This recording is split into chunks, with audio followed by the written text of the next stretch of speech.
Hello, everyone. Sorry about that. Thank you for joining us for our Ignite the Connection 2-in-1 Day celebration. We have some wonderful information to share with you today. Um, if We have Johanna Rohan, she's going to be talking about our 2-in-1 program, and we'll also have a success story at the end with Debbie Cardenas. And if you have any questions, there's going to be a question and answer portion at the end.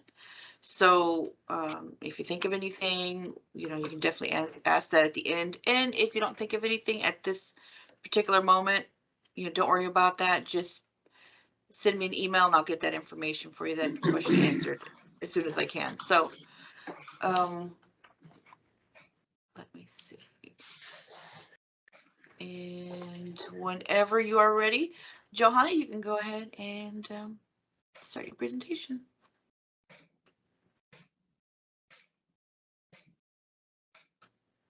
Hi, everybody. Okay. So thank you so much for joining us. I see some familiar names and faces that I haven't. Hi, Yvonne. Hi, Mira. That I've seen in quite a while. And so we're just so glad everybody was able to join us today. And I'm going to, try and overcome see if this is working. Yes. So you should be able to see my presentation, first page. Is that correct? Okay, great. All right, so today we're going to present to you about 2-in-1 program. We're so excited to celebrate National 2-in-1 Day by highlighting our program. Normally we have Ignite the Connections on different days of the week. This is unusual for us to have it on a Friday. So if you took time out of your schedules to join us, we really do appreciate it. I'll be reviewing the program services and the functions, and at the end, conduct a little demonstration on using the online database and the many options that are available there. At the end of our presentation, like Angelique just said, Debbie Cardenas, one of our call specialists, is going to be sharing a success story. So jumping right in, 2-in-1 Texas, connecting people and services. It's a program of Texas Information and Referral Network, and around here we call it TIRN, TIRN, and it's a legislatively mandated program of the Health and Human Services Commission. And the program is actually provided in partnership with the Golden Crescent Regional Planning Commission, GCRPC, and I'll go into that further into the demonstration or presentation. So what is 2-in-1? What you see here is a statement that is on most of our outreach printed materials because we feel like it's the simplest way to describe the 2-in-1 program. We connect callers with resources that fit their needs. It's a broad statement though, so I wanted to go into more detail about how 2-in-1 works. So as I mentioned, the 2-in-1 program is provided by GCRPC and the Health and Human Services Commission, and our call specialists are certified and trained and employed by GCRPC. It's important to note that 2-in-1 does not actually provide direct services beyond information, referral, advocacy, and follow-ups. The goal is to connect people to organizations that do provide direct services such as rent or electric payment assistance. So here's a map of each region throughout the state of Texas. The 2-in-1 is a national service provided in each state throughout our great country. 2-in-1 also exists in parts of Canada. The statewide system consists of 25 regional area information centers, which we say AICs, and each region partners with HHSC. Some regions are United Ways, some are workforce development boards, councils of governments like GCRPC is, and other community resource centers. So when a client needs additional resources, a simple referral to option 1 will get the client in touch with database of over 30,000 helpful health and human services. And you can see kind of in the golden brown area, and the kind of, our area is the 7-county regions, and that is Calhoun, DeWitt, Goliad, Gonzales, Jackson, Lavaca, and Victoria counties. So what happens when somebody calls 211? One of the most common complaints about 211 is the hold time. So I want to talk about what callers experience when they do call 211. They will hear a prompt. First they dial 211, and then they will hear a prompt in English to select their language. And we do have a language line that offers over 90 languages. And we have option 3 for deaf and hard of hearing. And they usually access 211 by dialing 711 Texas Relay, or Relay Texas, excuse me. And once they selected their language, they will select the option that they need. Option 1 is us. We are information and referral. And that's what I'm talking to you guys about today. Option 2 is state benefit programs such as food stamps, Medicaid, TANF. And then option 3 is Office of Inspector General.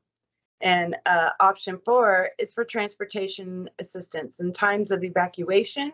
So I should mention here that if people are registering for emergency evacuation, they will need to update that each year.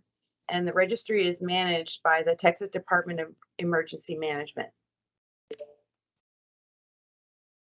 Okay, moving on. So after selecting option 1, the call will be routed to the available call specialists in their region. So if there are no call specialists, we have 2 call specialists in the region. And if they are already on the phones, the caller will be on hold for about 3 to 5 minutes. Okay, I'm sorry, I lost my place. I got distracted. Okay, so they'll be on hold for about 3 to 5 minutes. And if they're on hold for too long, then it will be routed to another call specialist outside of the region. But we really try to get calls answered from within the region, because our local call specialists really know about our local resources, and it works that way in every region. So, but if they are routed to an out of region call specialist, then we share a statewide database. So we should be able to search for resources for anybody throughout the state. And believe me, we do. The majority of our calls don't come from outside the region. Do come from outside the region. So once they do get to a call specialist, the call specialist will begin to assess the caller's needs through having a conversation. Some callers will know exactly what they need. Some may need food assistance, like this is an example. Some may not be sure of what they need. They may know that they need food assistance, and they have like small children, for example. This call specialist will be able to identify further needs that the caller hasn't thought of, such as maybe like diapers or school supplies. And so that's part of the assessment process. And it really is a conversation that they're having with the caller. And once they identify their needs, they prioritize their needs. And this can be difficult and can get a little hairy, because a person with a need for rent assistance, rent payment assistance, and electric payment assistance, prioritizing that need is difficult. So this is not a decision that the call specialist makes for the caller. This is something that the caller determines what their priority is. And we really try to let that call, we never assume to identify or prioritize needs for the caller. They need to be part of that decision, because it's their situation. So once we do that, then the call specialist will search for resources in the database and provide the information to the caller, in which in the INR world, we call a contract. It's not really a legal document. It just simply means that we're providing them with resources for the needs that they identified. And sometimes we advocate, like in special circumstances. This could be for an older adult, person with disabilities, or a person who, for whatever reason, may not be able to contact that resource themselves. And so that's when we advocate. And right now, our staff are working remotely, but in the past, when they were here and when they do come back to our offices, we do have the ability to transfer a call to an outside organizations, but only in special circumstances, like if somebody calls 911, 211 instead of 911, we can transfer them to 911. We call that warm cold transfer. So when is it available? So remember, thinking back a couple slides ago, I talked about the different options. So they're all available in different times. Ours is available 24 hours a day, 7 days a week. State benefits, which is like food stamps, Medicaid, TANF, anything through your Texas benefits, that's option 2, and they're Monday through Friday, 8 to 8. Inspector General is option 3, Monday through Friday, 8 to 5, and the Transportation Registry is option 4, 7 days a week, 24 hours a day, but not 72 hours before landfall, if it's a hurricane. So there's lots of 1-1s, right? There's 211. We've heard of 911. So I'm just kind of going to go through that because there sometimes is confusion, and our call specialists do get calls from people that are thinking they're calling something else. So I'm just going to kind of quickly go through that.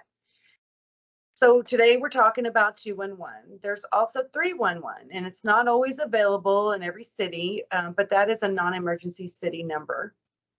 We know about 411, and we have had people call asking for phone numbers, just like remember in the old days when we used to have to call 411. Then 511 is like if you're traveling outside of in an area that you're not familiar with in another state, say for example, if it's available, 511 is a number that you can call to get some information about travelers, traveling information like road situations and other questions. And 711 is for deaf and hard of hearing, and there's TTY equipment, and that's Relay Texas. And so if you have clients that are interested in that, that's something to really look into is Relay Texas. And then 911 is the emergency numbers. So when you call 211, who answers the call?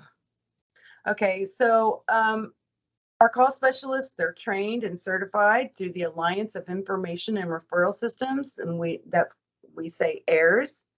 And they have an accreditation and a certification program. And using the database can be complex, so you'll see that later in the presentation. But they spend weeks training before they're able to actually take calls. And so that's who answers. So here's some little facts about behind the system. And I'm a little bit of repeating myself, but I'm just going to run through these 24/7, 365 days a year, multilingual staff. We're AIRS accredited, and they really dig into, I'll show you a link to the standards at the end of this presentation so you can see, but it's very, very intense accreditation process. It takes 6 months to complete. We have been accredited since the beginning, and let's see, it's every 5 years. So we have to renew every 5 years. And then on top of the accreditation, AIRS has certification. So individual staff members also get certified through AIRS. And then our databases are comprehensive, and meaning that it's not just one specific topic. It's not going to be only for crisis intervention or only for one specific need. It's comprehensive. Community presence is another thing. We do presentations like this. We attend, the coalition and the coordination groups, and we try to be as involved in the community as possible for many reasons. Obviously to bring awareness, but also we try to stay as current and up to date on the resources that are available, because we want to give the callers the right information, and that's critical. That we have a community presence. We coordinate with all the other regions. Again, if we're all sharing the same database, especially in times of disaster, there's a lot of coordination going on. If there could be a fire in one part of the state, we're going to help support that region's call volume. We all, when Harvey hit, or anytime there's a disaster, we're all, we get on calls every daily at first, and then, as it lines up, it might be weekly, or sometimes I remember getting on the calls with our statewide twice a day and really touching base, because our call volume, people that don't normally call 211 and people that have never really found themselves in that situation before, our call volume it blows up. It really does. And other regions will start putting volunteers on the phone. Even our state turn office will start answering calls. So it really gets pretty heavy. And then we are continually trying to improve our process in validating all of our records in the database, which makes it a robust system, which makes it strong and scalable, meaning that I'm going to pick on Gulf Bend. So Gulf Bend is an agency with several programs, right? So the record will be an agency record, but under that agency record, there'll be several programs. And then say we even break it down further and have different sites, because all of our regions have more than one county. So they may have a site. Another example would be Community Action has different days that they go to different locations and on different days of the week. So that would be a site. And so it's scalable in that way. So what are the benefits of calling 211 or using 211? It's timely. Once you get past the whole time, it's timely. They're going to give you that information right then and there. And it's going to be the most current and up-to-date information that we have available. And it's consistent. The process of using 211 has been the same. I've been here over 10 years, and it's been the same since I started. I mean, the stuff has changed on our end behind the curtain, kind of, but on the caller's end, it really has just been very consistent. My favorites are the empowerment and the advocacy. So sorry, guys.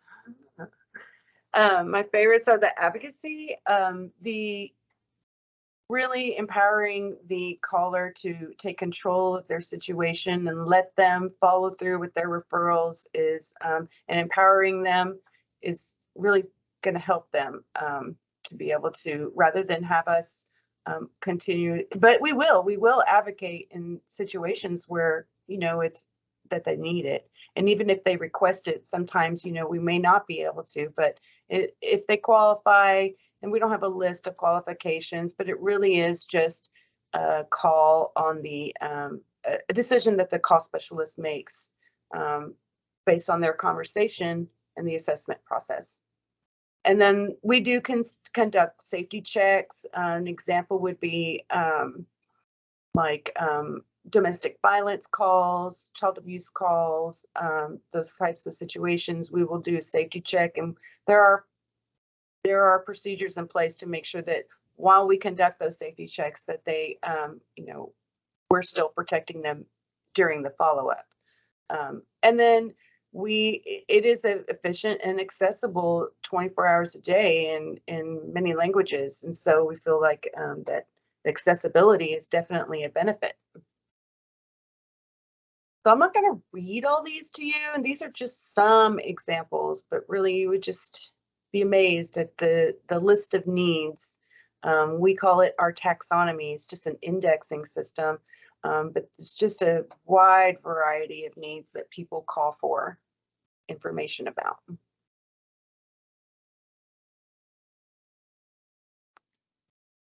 All right, so this is an older slide back when I was like trying to do fancy slides and I forgot to take these settings off. So here's some top 10 myths about 211. So we're not state employees. Our 211 call specialists are employed by GCRPC, the Golden Crescent Regional Planning Commission. And while option 2 is Monday through Friday, 8 to 8, we are 24/7. This used to be true. Cell phones, like back in, I think when Cricket first came out, 211 really wasn't working well. But if that comes up, then we just notify Texas Information and Referral Network, TIRN, about it, and they do their little technology magic on their side and resolve it. So that shouldn't be an issue anymore. This is not true here. Volunteers do not answer 211 calls in the Golden Crescent region, but like as I mentioned, during disasters, volunteers sometimes are called in other regions and at TIRN. 211 centers determine eligibility. So there is that confusion, option 1 versus option 2, and you know, because of the hold time, I mean, really, when people call state benefit programs, they are on hold for so long, and sometimes they think that they can get through. I think that's another myth down here, so I'll just wait and say that. But we don't determine eligibility at option 1. So that's basically the same thing. I just I'll expand on what I was going to say. You know, but callers will think because they are on hold for so long, if they press option 1, because we do have the ability to transfer them, we have to option 2 for state benefits, and they'll think that they can get through faster because they're talking to somebody, but they're actually going to be put at the end of the line after we transfer them. Whereas if they would have pressed option 2 to begin with, you know, they would have been further up in the line. So we really honestly encourage people to use the database, the website for Texas benefits, unless, you know, for some reason they don't have access to the internet or whatever reason that they need to call. And that's basically 5, 6, and 7 are all basically the same topic. So a myth is that we only refer to nonprofit resources. This is mostly true, except in some rural counties, small regions may not have a nonprofit organization that serves a health and human service type need. An example would be clinics where it may be a private clinic, but they accept Medicaid, or and those kinds of situations. Or if there's no residential treatment center in a location except for a private one, then they're going to be listed. But most of the time and I'm going to show you at the end the inclusion exclusion criteria to be in the database. But typically it does need to be a nonprofit or government organization. We're not able to provide transportation to persons with special needs, but we can make the referral. And in our region, our transportation department here at GCRPC is a provider for Medicaid transportation. And so that's one of the referrals that we would give. But if you have a client that needs transportation with special needs, let us know, and we can have that conversation with them and find out, you know, where to refer them. And this is another interesting one. A lot of folks thought that 211 was invented after Katrina and Rita, where actually the first 211 was I will say information and referral, because there was no like touch-tone phones back then. It was right after World War I.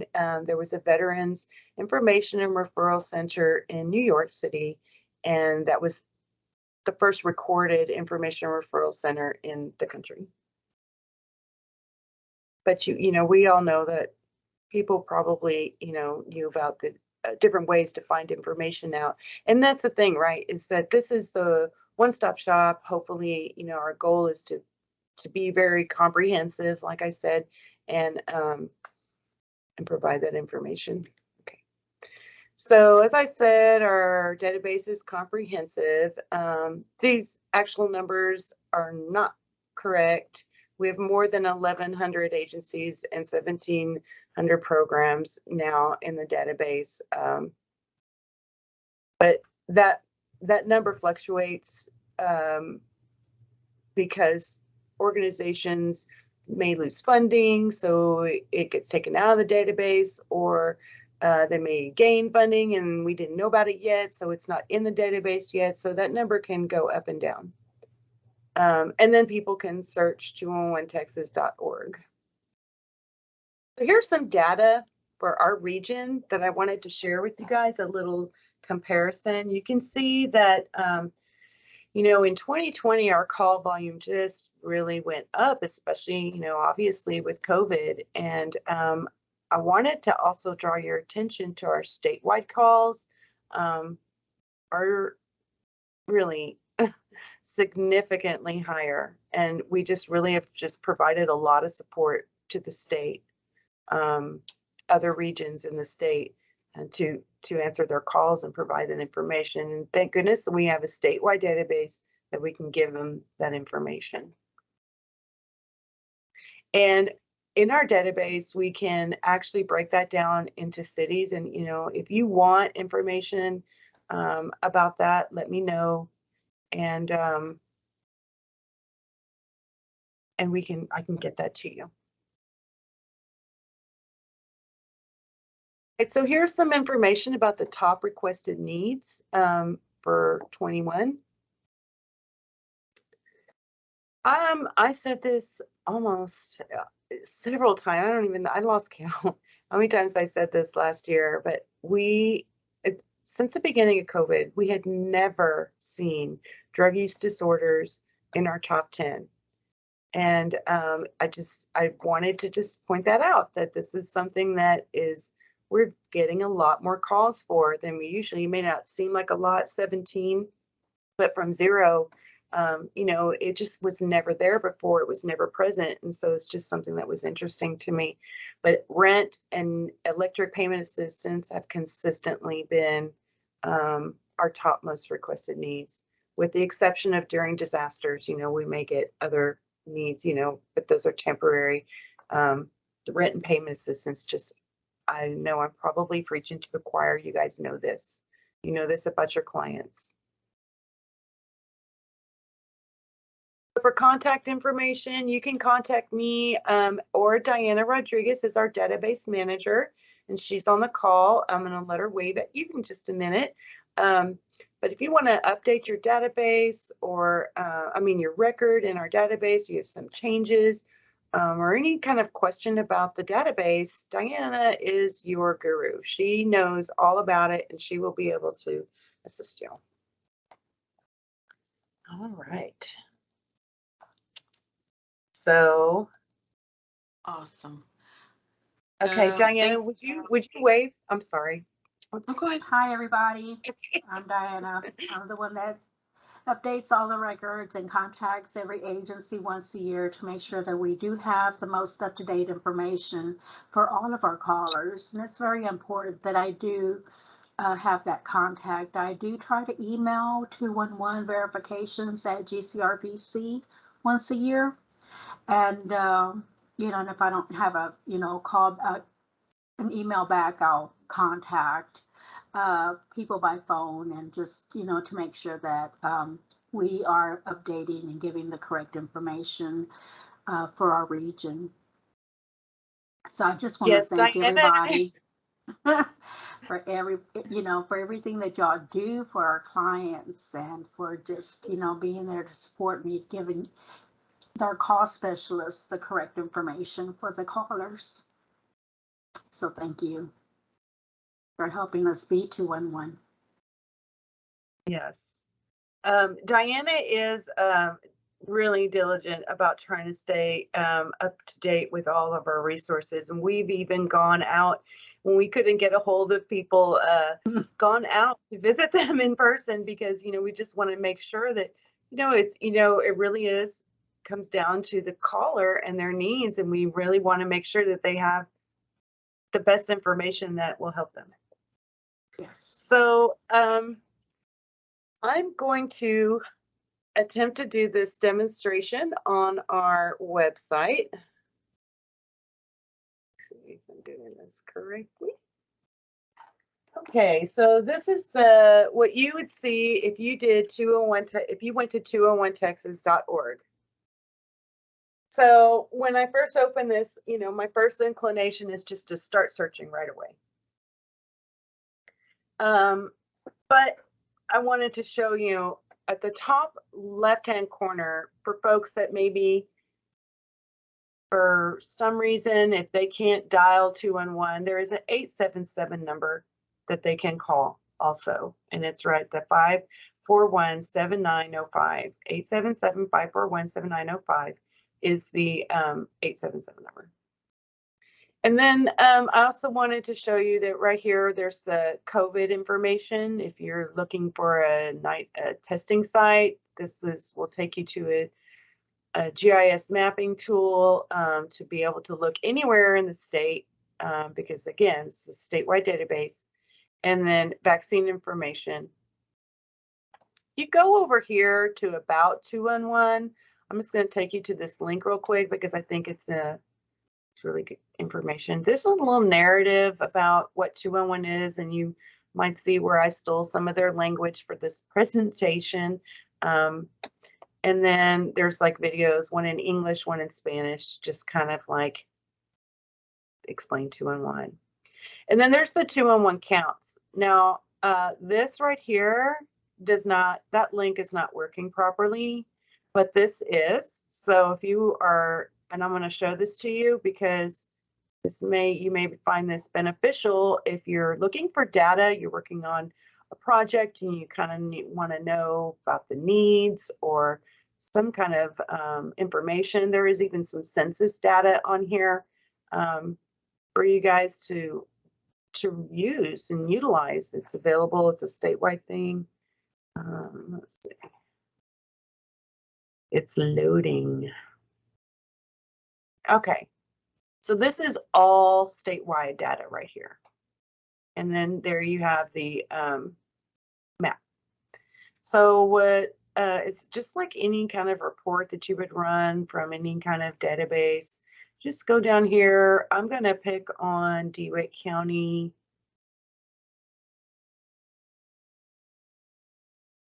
Okay. And I'm going to search, say, the last 30 days. Okay. So you'll see our map changed right down there. That's DeWitt County. But if I hover my mouse over, there we go. If I hover my mouse over it, you will see that there's some census data, the poverty rate, employment rate, some other like housing information. And so that's kind of useful. But then also up here, you can look at these top requested categories. And we can do a percent or we can do a count. So I know like on some grants that you may be working on, we'll ask for a count rather than a percent. And so if you're using this as that type of for that need, then that's something that's available. And the other thing is right now I have it'll define that for you. But if I click on that, you'll see I'm pointing with my hand as if you can see me, but you'll see over here in their top housing and shelter requests, 100% of the housing calls from DeWitt County for the last 30 days were for rent assistance. That's interesting. We click on utilities. 57.1 was for electric, 35.7 was for water, 7.1 was disconnection protection. So you can kind of go through all these for the top requested needs and find that kind of data right there. So we felt like that was useful information for you guys to have, and maybe you weren't aware that that was available. So the other link I wanted to take you to was this other one right here, the 25 areas information centers across the state, right? So you'll see the map that I showed you earlier, but there's more to it than that. Here, this will explain for updating your information. If you're a new organization, you want to be in the database, what the inclusion and exclusion criteria is. And then if you want to find the contact information from any of these regions in the state, you can simply click, and I'm going to do Golden Crescent, and you will see Diana's information right there. So going, and then you'll, our little picture of the Golden Crescent over there. But if I wanted to say, look in Austin, who would I contact, 211 in Austin? Well, that's run by United Way of Greater Austin, and there's their contact information. So really that might be useful for some of you guys that network with some of the other regions throughout the state. If you are interested in joining our database, there's a link to our inclusion exclusion policies, and this was developed by attorneys at the state level. So it's just not something that we came up with in our, at GCRPC. And it's just a list of what's required to be in the database, and if somebody is excluded, why? What is the process, and what are the reasons for that? I encourage you to read that. There is an appeals process for people that are excluded for whatever reason. I mean, really, that is going to be like folks that are not actually providing services, or fraud, discrimination, criminal activities, or maybe we couldn't get a hold of them to renew, and they just did not want to update their record. And then after we don't do that right away. We really, like I said, we make every effort, but at some point we'll have to exclude them from the database, but they can be included again. So there's that link I wanted to show you. So going back home, I think that was over here. There's another link, mental health link. So this is just a way, if you're looking for different resources on mental health. And then there's also the Your Texas Benefit link. You'll see this little pop-up that almost all of us probably are familiar with this logo and material from Your Texas Benefits. And then there's also a chat feature. So for folks that don't want to call, they don't want to search, but they don't mind chatting, they can click on the chat feature and chat with a call specialist. And the chat is available in Spanish as well. So let's search. I'm going to do food pantries because I feel confident that there's going to be a resource for food pantries in here. Now look when I start typing. This is our indexing system. It's what we call in our world taxonomy. So there's all these different choices to choose from. And I want to show you that in food pantry, there's food pantries and there's food pantry. Really, that's going to be because some of the names of the pantries are food pantry, but I know it seems so, we go with food pantries because that's what the state has asked of us. So it's very important to enter your zip code. And if not, you're going to get a list of all the food pantries throughout the whole state. And that's not really what you want. So we'll say we're looking in Victoria today, and it's going to search.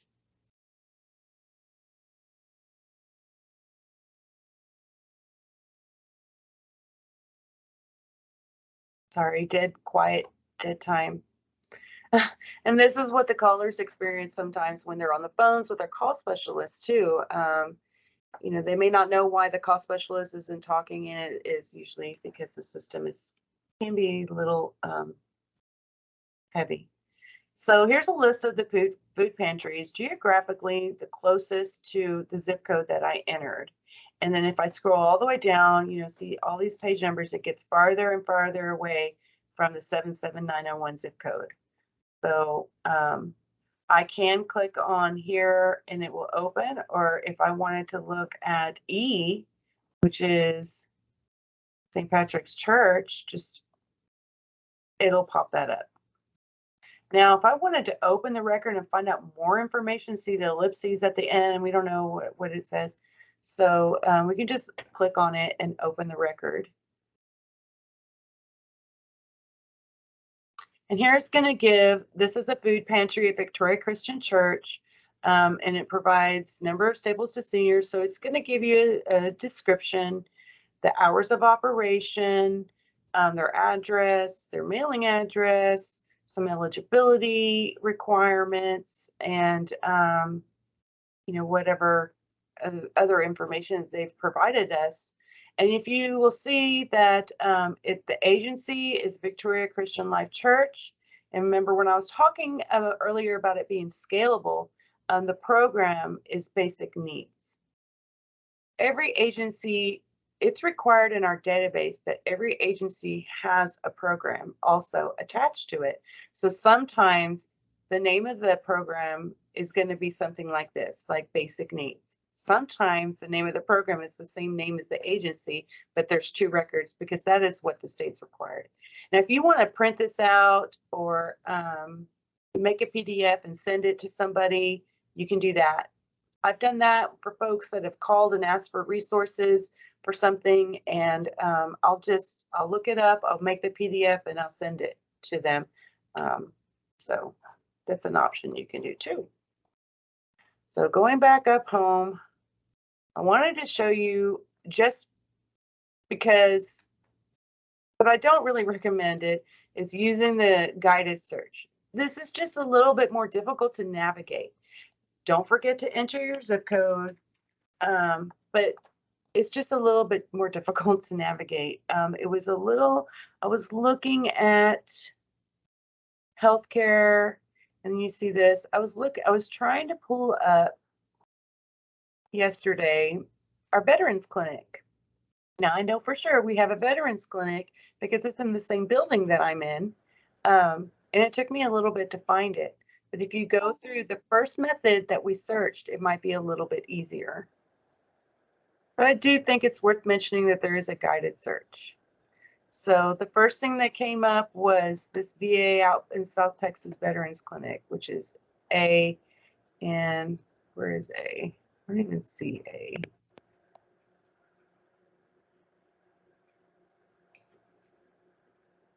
You can really get lost down a rabbit hole, you know, doing this, but there it is. It was number one it took me a minute though to find it yesterday. So here is the Veterans Clinic that we found through the guided search. And here's the description, and look, there's even special phone number for prescription refills and that kind of information. So anyway, I'm going to take questions if anybody has any questions.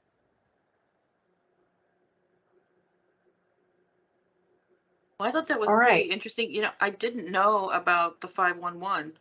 I'm going to try that. Next time I go out of town, I'm going to try that 511. I find that interesting.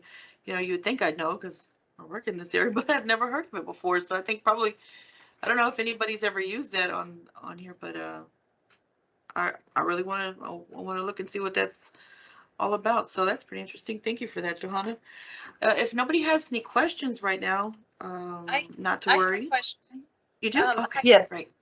This is Megan Bennett. I put it in the chat. I was just wondering, when the customer is on hold, does the system tell them your hold may be up to 5 minutes, or is it just music and they don't have any idea?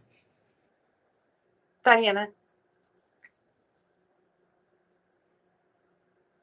She's stuck. Her face is stuck. I'm right here. When you call the number for the Health and Human Services, option 2, they will tell you what the wait time is. Now, when you call 211 option 1, there'll be music, and just as soon as the nearest available representative is open, they will answer the call.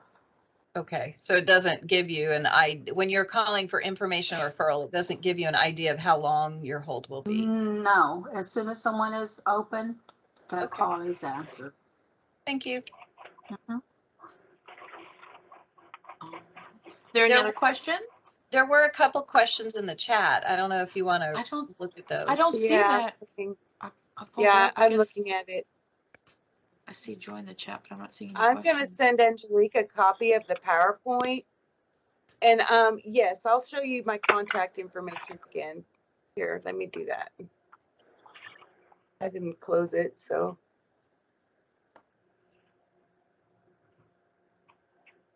There's my contact information again. And it will be in the PowerPoint also, I mean, that I send Angelique. Yeah. I am not seeing any questions in the chat. I see where people joined, but not even the question. Yeah, it's Megan, at the top, the little bubble, the little, Yeah, you gotta that's open. what Yeah. I see the chat, but I don't see questions in it. I don't know why it's not showing me. Angelique So I is the apologize. lady that is talking. Her name should be at the bottom. She's the host of this event. She's their program specialist for the Aging and Disability Resource Center, and she plans and sets up and brings Ignite the Connection on a quarterly basis to all of you guys to be able to watch and learn about different topics. All right. If there's not any other questions, or do I we have have another one. one? Okay, great. Yes, ma'am. So in the chat box, I had asked earlier when she was going through and showing like how you could identify by counties who asked for what or who requested assistance for what. Is there a way, like here at the workforce, we're always looking at ways to outreach for our programs. Is there a way to get the information of the people, No. like for their contact, like name and contact? Well, we don't typically, it's an anonymous, they ask for resources on an anonymous basis. But if we know that we're going to do a follow-up or advocate for them, then we will get their information, because we can't conduct the follow-up without doing that. But really, it's aggregate data.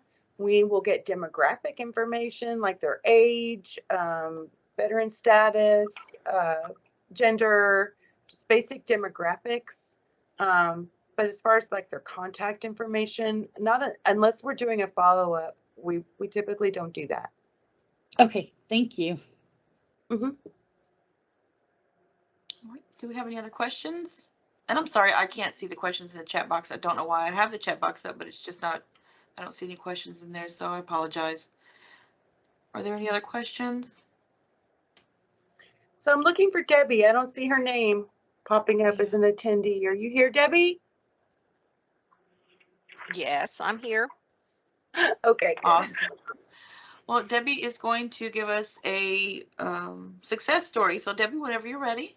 And Debbie Cardenas is one of our 211 specialists, and she's going to give you a success story whenever you're ready. Okay. Hello. Good morning. I had a call, and forgive me if I sound nervous. This is something I'm not used to doing. But I had a call from a single mother. She was in her 30s, and she has two small children. And she had lost her job because of the COVID pandemic, and she was 2 months behind on her rent. So an agency had told her about 211, which she had never heard of it. And so I told her that, we're resource and information, and that I can look up agencies in her area that can help her with rent.